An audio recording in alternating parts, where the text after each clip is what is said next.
Nucleophilic substitution.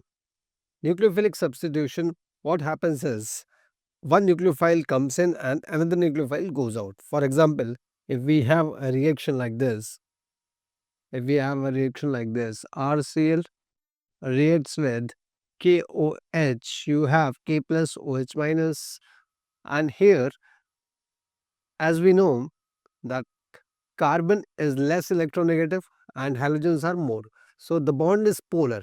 Partial negative is on chlorine and partial positive on carbon. Now, when reaction happens, this bond breaks up. So Cl minus goes out and this OH minus comes in to attack R plus, and the product we get is ROH, and Cl minus is kicked out. So this reaction is known as nucleophilic substitution reaction because one nucleophile OH minus is coming and another nucleophile Cl minus is going out. OH minus is coming, Cl minus is going out, one nucleophile is coming, another nucleophile going out. So such reactions are known as nucleophilic substitution reaction. Alright, now in nucleophilic substitution reactions we have two categories. One type of reactions are known as SN2, another type of reactions are known as SN1. The full form of SN2 reaction is substitution nucleophilic.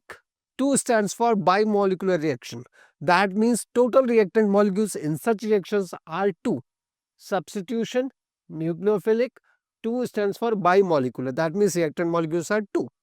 Here, SN1 full form is substitution nucleophilic unimolecular. That means reactant molecule is only 1.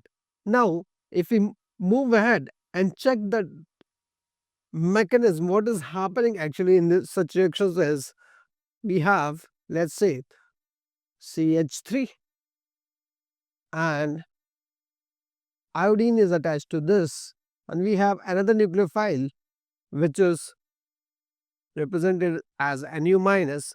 Now what will happen is this Nu minus will attack from the back side and this I minus and C plus bond breaks up. So nucleophile attacks from the back side and we get a product something like this, where the incoming bond is formed exactly opposite from the previous bond. So previous bond was in the front side and the new bond formed with nucleophile is at the back. Such kind of inversion in configuration is known as Walden inversion.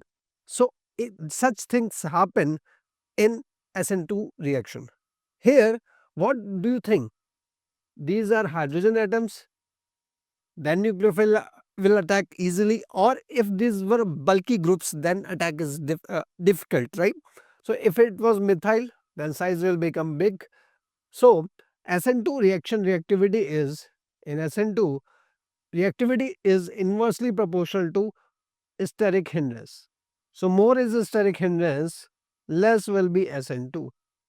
So reactivity for SN2 is better in smaller alkyl halides than in bulky alkyl halides, because steric hindrance causes SN2 to diminish further, not it promotes that. Here, if I explain it to you more, then I would say reactivity for SN2 is, reactivity of SN2 is among RF, RCl, RBr, Ri, the reactivity for Ri is more because carbon and iodine bond is longer and it breaks easily. But when we compare among the same alkyl halides, that means we have 1 degree chloroalkane, 2 degree chloroalkane, 3 degree chloroalkane, then I think you will agree with me that in 1 degree chloroalkane such as CH3, CH2, Cl, the steric hindrance is less. But if we have something like this, tertiary butyl chloride, then steric hindrance is more. So SN2 will be better. SN2 will be better in this, not in this. So SN2 is good in primary and very poor in tertiary. So reactivity of order for SN2 in terms of degrees, I can say 1 degree is more reactive than 2 degree, 2 degree is more reactive than 3 degree. So SN2 You have to remember that less is a steric hindrance, more is reactivity. That's it. Thank you.